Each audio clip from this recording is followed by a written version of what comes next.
Praise be Jesus Christ. When I'm in the bush, I always try to do a little bit of spiritual reading. Not a ton. Just a few paragraphs, maybe a page or two is enough to keep the fire burning. And I'm always encouraging people, try every day to do a little bit of spiritual reading, including some time, or especially some time in sacred scripture. Now, I'm up at the camp, got the Christmas lights. The river is still open, but slowly starting to freeze. We got a little bit of snow. It's 23 degrees Fahrenheit, which is -5 degrees Celsius.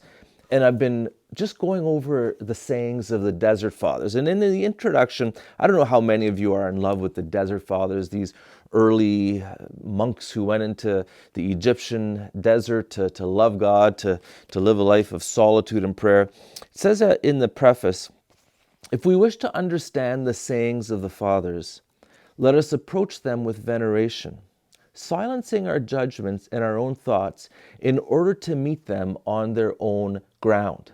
The reason they say that is some of the sayings are kind of bizarre. Like the Desert Fathers were quite colorful characters, let's just say, filled, of course, with great wisdom and holiness. And it also says in the foreword, the essence of the spirituality of the desert is that it was not taught, but caught. It was a whole way of life. And a lot of people who are into the Desert Fathers, they get that, they catch it. And I just want to read to you one Desert Father who's a little unique, because it says here, this is Bishop Epiphanius.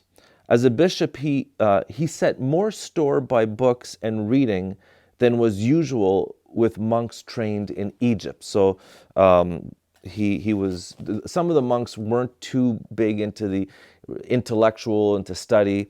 They were just into kind of simply loving God. But Abba Epiphanius was more into books. So here's a well-known saying from Abba Epiphanius, Bishop Epiphanius. The acquisition of Christian books is necessary for those who can use them.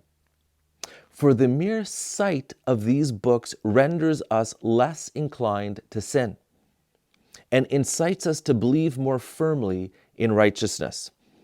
He also said, reading the scriptures is a great safeguard against sin.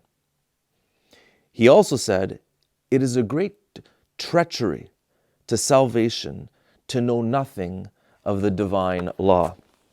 And from 1 Timothy chapter 4, St. Paul writes to young Timothy, let no one despise your youth, but set the believers an example in speech and conduct, in love, in faith, and purity.